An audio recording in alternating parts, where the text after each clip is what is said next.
Bonjour tout le monde. Donc, je m'appelle Stéphane Réchol. Je suis le directeur de la table de concertation des organismes au service des personnes réfugiées et immigrantes, qui regroupe 145 organismes au Québec qui travaillent auprès des nouveaux arrivants, des personnes réfugiées et immigrantes.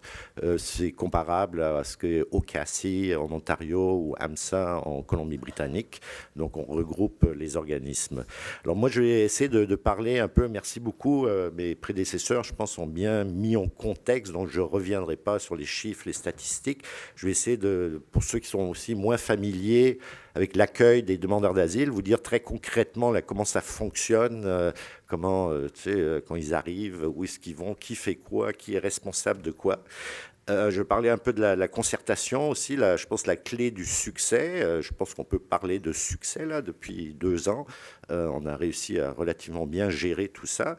C'est la collaboration entre tous les acteurs. Alors, je vais vous expliquer un peu comment ça fonctionne au Québec, le rôle des ONG et aussi les défis et le problème de la perception qui pose problème, qui ne correspond pas tout à fait à la réalité. Alors, moi, je dirais, quand on se compare, on se console, bon, c'est sûr, comme disait Mitch, si on regarde ce qui se passe en Europe, au Moyen-Orient, à la frontière sud des États-Unis, on est quand même très, très loin d'une crise. C'est vrai qu'il y avait une grosse pagaille l'été 2017, quand il y a eu beaucoup de monde qui est arrivé en même temps.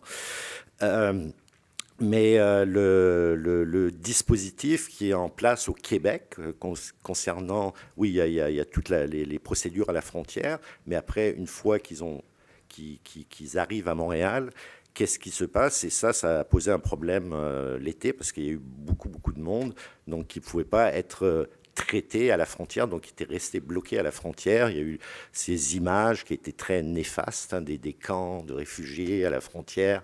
Et la pire des images à laquelle aujourd'hui encore on fait face, c'est l'histoire vous vous souvenez du stade olympique qui était 3 000 personnes qui étaient hébergées au stade olympique. C'était vraiment une erreur stratégique de communication majeure. Je pense que tout le monde, ça n'arrivera plus. Donc, avec le temps, les ressources additionnelles, on a assez rapidement réussi à l'automne 2017 à mettre en place un dispositif qui est comme relativement fluide et qui fonctionne assez bien. Donc, on a reçu quand même près de 25 000, en 2017, 25 000 réfugiés au Québec, ce qui est énorme, c'est quand même. Et aussi, ce qui est particulier, aussi ce qu'on ne connaissait pas auparavant, quand il y avait le même, comme disait Mitch, bon, il y a 10 ans, on avait aussi 45 000, 50 000 personnes qui arrivaient. C'est qu'il y a énormément de 30% en fait des personnes qui sont arrivées là depuis 2 ans, c'est des enfants. En fait, c'est des jeunes moins de 17 ans.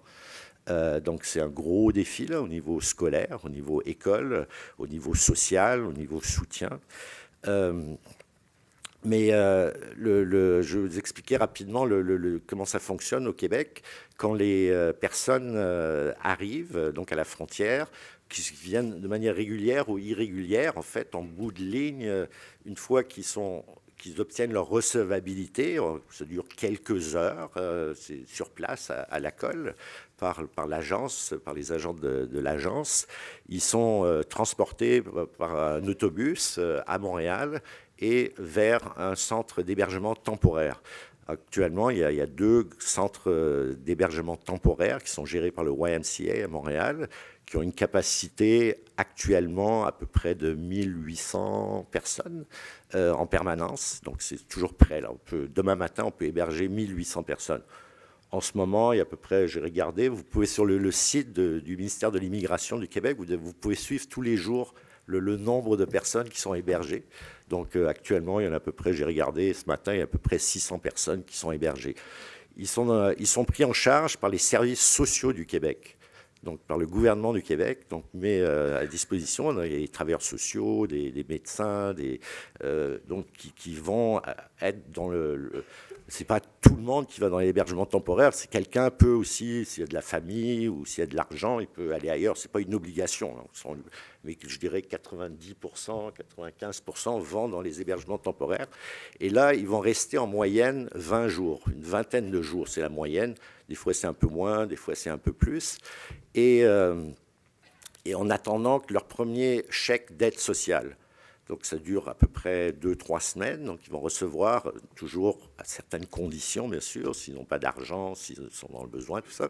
Mais là aussi, la grande majorité vont recevoir un chèque d'aide sociale. Et dès qu'ils ont un chèque d'aide sociale, on va leur demander poliment de quitter l'hébergement temporaire. Et là, pour ça, le gouvernement du Québec a mis en place ce système. Ce système-là existe depuis 30 ans, en fait. Hein. Ce n'est pas nouveau, on a toujours fonctionné comme ça au Québec. D'ailleurs, ça a été mis en place début des années 80, quand le gouvernement fédéral s'était retiré brutalement des services pour les demandeurs d'asile. Et les demandeurs d'asile étaient dans la rue. Puis le Québec a décidé de prendre en charge depuis ce temps-là. Donc, il y a ce dispositif. Donc, il y a 14 ONG, organismes communautaires dans la région de Montréal, qui sont mandatés par le ministère de l'Immigration. C'est des organismes d'établissement, d'accueil et d'établissement, de trouver des logements pour les personnes quand ils sont dans l'hébergement temporaire. Donc, ces organismes donc, sont financés, pas énormément, mais arrivent, bon, j'ai regardé aussi statistiquement parlant, arrive à trouver 300 à 400 logements par mois à peu près, ce qui n'est pas évident. On sait qu'à Montréal, c'est plus facile qu'à Toronto de trouver un logement, aussi un logement accessible parce que c'est sûr qu'avec 600 $ par adulte, c'est pas évident de se loger, de payer un loyer. Donc ces organismes ces 14 organismes vont dans les hébergements temporaires et vont faire des sessions d'information, leur expliquer aux personnes comment ça fonctionne, comment faire pour trouver un logement, etc. et vont les aider. Alors le système marche assez bien, c'est pas parfait, hein, c'est sûr. Je vais prendre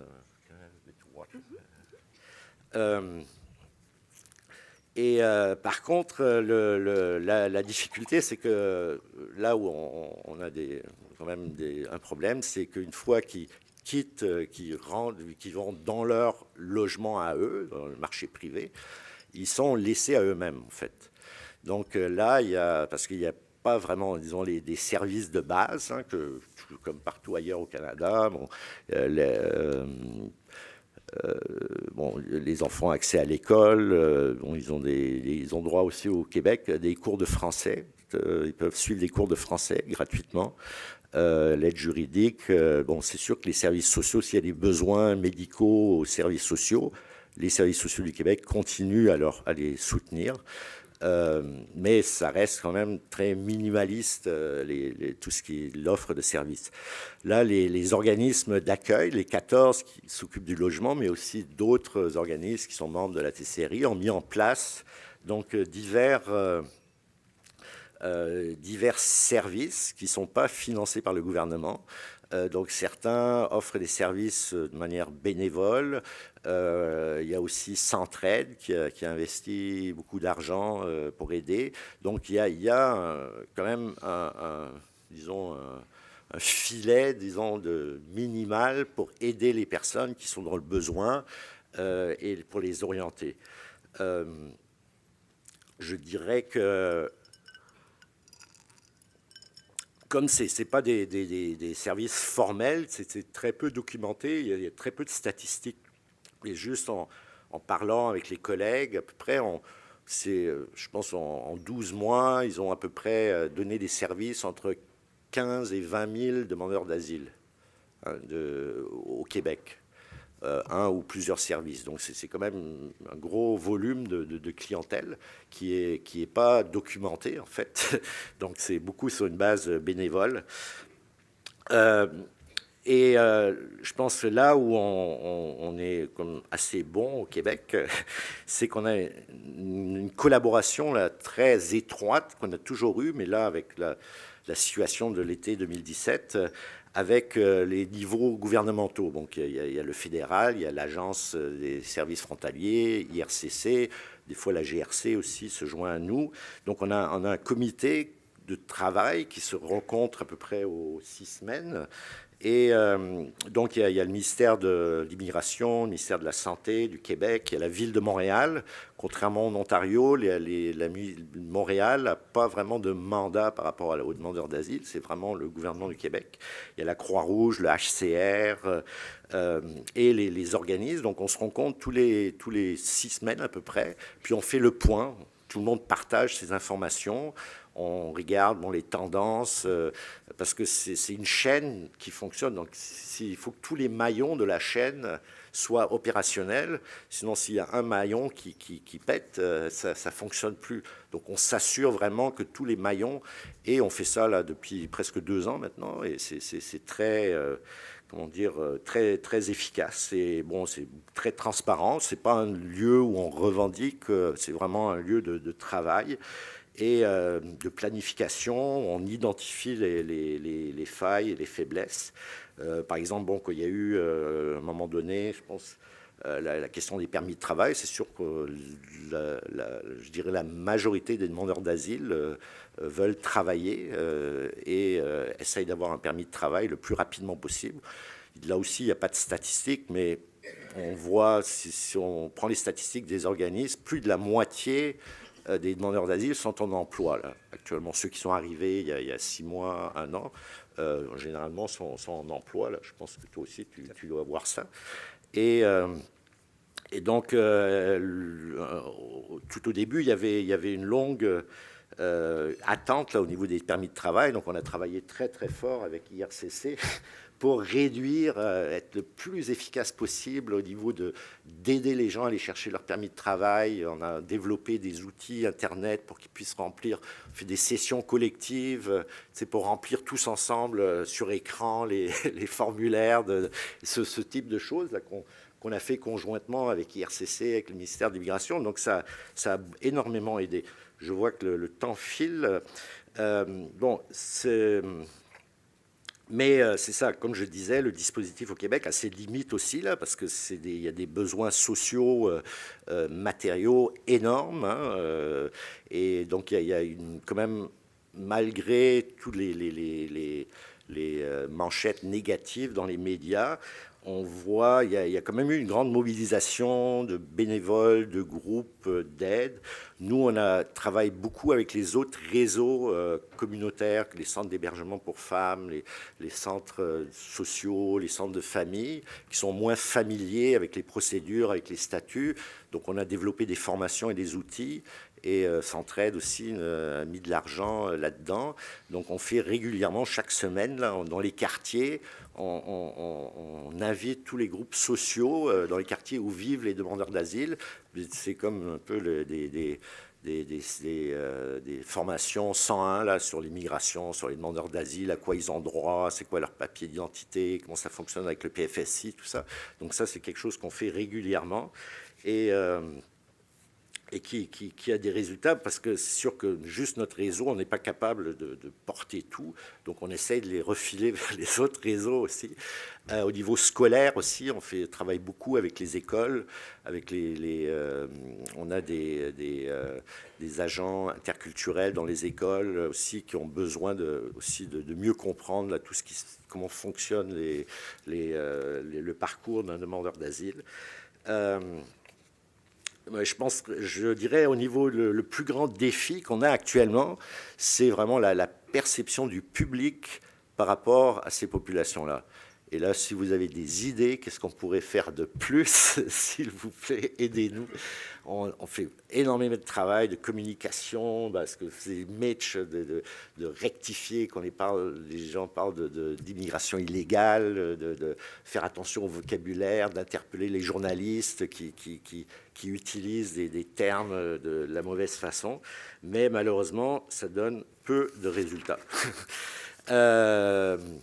Bon, on ne connaît pas on ne connaît pas l'avenir, on ne sait pas. Tout le monde nous dit, depuis depuis un an.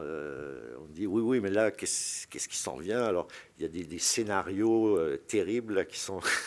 Il y a des lanceurs d'alerte là depuis un an là, qui se disent ça y est, on va être envahi par les Salvadoriens. Non, non, on va être envahi par les Colombiens, on va être envahi par X, Y, Z. Finalement, tout ça n'est jamais arrivé, en fait. Hein, et on ne sait pas si ça... Mais c'est sûr, il faut être prêt. Je pense qu'actuellement, avec la leçon de l'été 2007, on est assez bien préparé. Et je pense aussi, ce qu'il faut rappeler aussi, on n'est pas dans une situation d'un programme d'immigration. Là, on est vraiment dans des mesures humanitaires pour une population extrêmement vulnérable qui a des besoins et qui est, pas juste au Canada, partout dans le monde, où il y a des défis. D'ailleurs, moi, c'est rare que ça m'arrive, mais là, ma compatriote Angela Merkel, là, qui a lancé via Schaffen das, on va y arriver en 2017, quand il y avait 1 million de demandeurs d'asile qui sont arrivés quasiment en même temps en Allemagne. Bon, elle a payé pour entre-temps, mais ça a quand même relevé d'un cran les standards sur ce qu'on peut faire et ce qu'on doit faire par rapport aux demandeurs d'asile. Alors, je vais arrêter là. Je pense que j'ai dépassé mon temps. Et puis, s'il y a des questions, ça va me faire plaisir de répondre.